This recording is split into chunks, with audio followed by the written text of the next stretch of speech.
The morning sun shimmered through the skyscrapers as the CEO's black luxury sedan rolled down the quiet park road. Inside, Daniel Grant, one of the city's youngest and most respected business magnates, loosened his tie with a sigh. The morning had been ruthless, meetings stacked back to back, investors demanding updates, and his assistant constantly buzzing in his ear. But now, for just a few stolen minutes, he wanted to see his daughter. She was the one thing in his life that kept him human. As the car stopped near the park entrance, Daniel spotted her instantly, little Lily, wearing her pink sun hat, sitting under a maple tree with her tiny backpack beside her. His stern face softened. She was his late wife's reflection, same golden curls, same innocent laugh. He stepped out of the car, the crisp scent of grass hitting him as he walked toward her. He noticed, however, that she wasn't alone. A woman sat beside her on the bench, her posture gentle but weary. Her dress was simple and faded, her shoes scuffed, her hair tied back loosely. She wasn't one of the nannies he employed, and Daniel immediately felt a pang of concern. Lily, he called, his tone calm but cautious. His daughter turned and beamed, waving excitedly. Daddy, look what we made. She held up a crown made of wild daisies, petals fluttering in the wind. The woman smiled, her expression warm and motherly. She's very creative, she said softly. Her voice was kind, familiar in a strange way, but Daniel didn't place it immediately. He stopped a few steps away, instinctively straightening his suit jacket. I'm sorry, miss, do I know you? He asked politely but guardedly. The woman shook her head quickly. Oh, no, sir. She was just sitting alone, and I thought I'd keep her company until someone came. Her words were careful, her tone humble. Still, there was no trace of ill intent in her eyes, only sincerity. Lily giggled, oblivious to her father's cautious stance. Miss Anna said I have my mommy's eyes, she said brightly. Daniel's heart skipped a beat. The way the woman said his late wife's name a moment later, so naturally, so gently, sent a cold wave through him. He took a slow breath, his pulse quickening, as something deep in his memory stirred.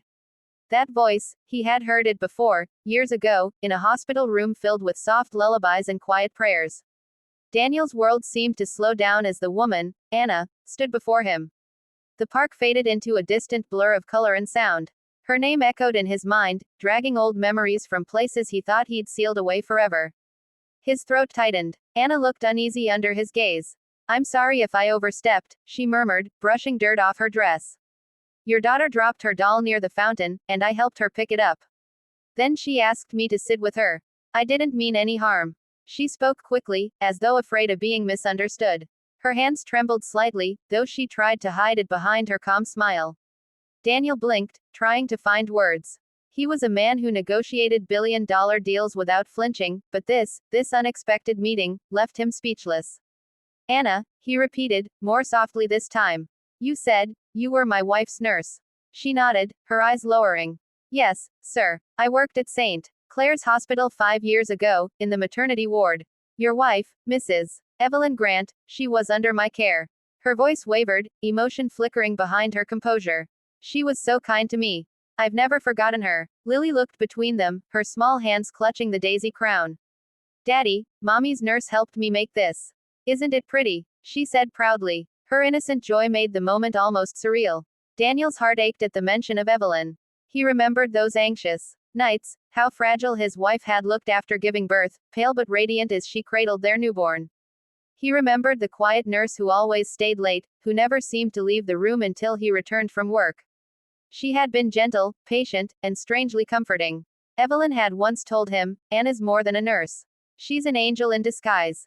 Now that same woman stood before him in worn shoes and faded clothes, her once bright eyes clouded with hardship. He studied her more closely, her face had changed, thinner now, with faint lines of exhaustion around her mouth. Yet that warmth, that same quiet strength, remained.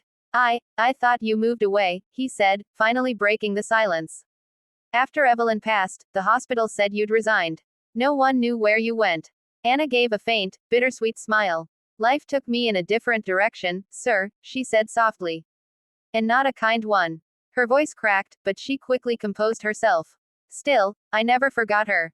Or your family. Daniel's gaze softened. The woman who once helped save his wife's life now looked as though she needed saving herself. The cool breeze rustled the leaves above them, carrying with it the faint laughter of children playing nearby. Daniel stood motionless, staring at Anna as fragments of his past unfolded in his mind like faded photographs coming to life. He could almost see the hospital room again, the sterile white walls, the faint hum of machines, and Evelyn's weak but radiant smile. Anna had been there through all of it, through the long nights when Evelyn struggled to recover, through the quiet mornings when Daniel could only hold her hand and pray she'd wake up stronger. He remembered coming in one evening after a late meeting. Evelyn was asleep, her face peaceful. Anna sat beside her, reading softly from a book. She didn't notice him at first, she was too focused, her expression tender. He had watched for a moment, realizing then how much trust his wife placed in this nurse. Evelyn would often say, "She listens when no one else does."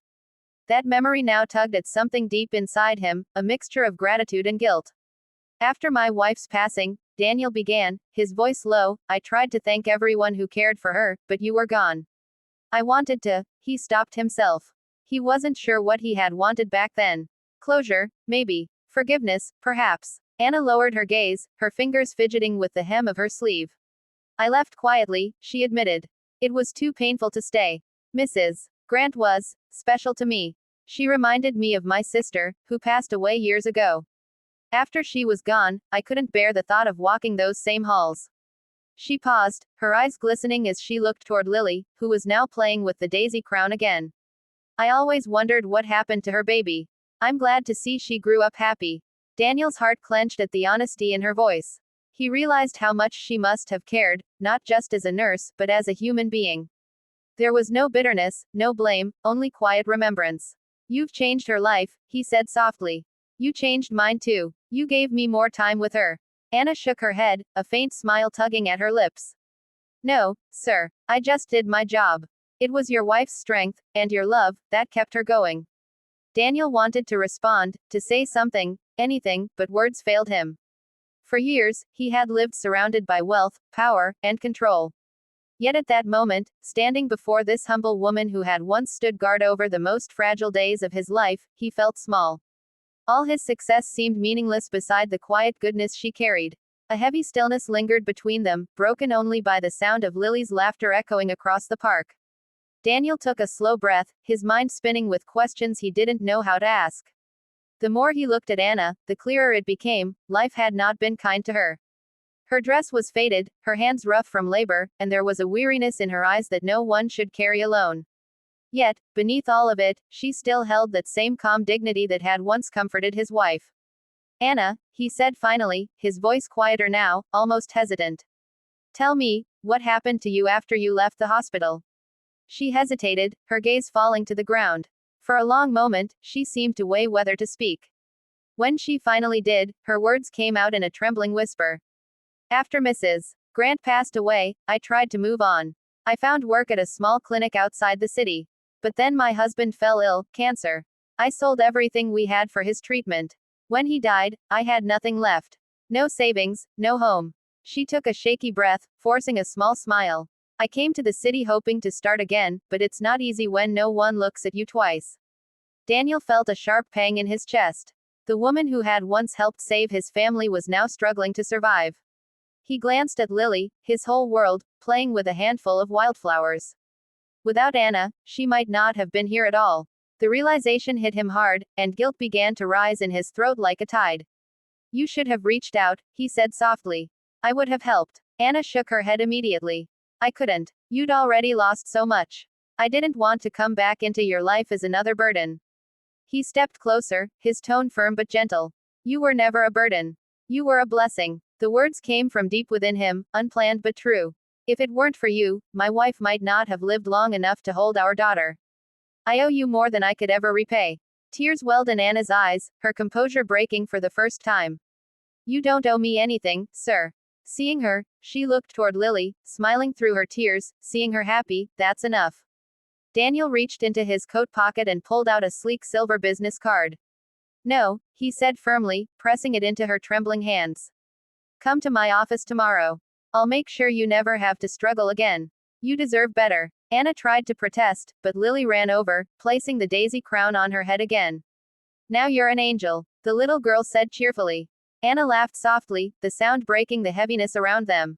Daniel's eyes softened as he looked at the two of them, the woman who had once saved his past, and the child who was his future. For the first time in years, he felt something powerful stir inside him: gratitude, humility, and a quiet sense of peace. As the sunlight spilled through the trees, Daniel realized that sometimes, the people who change our lives the most are the ones we forget to thank until fate brings them back, just when we need reminding of what truly matters.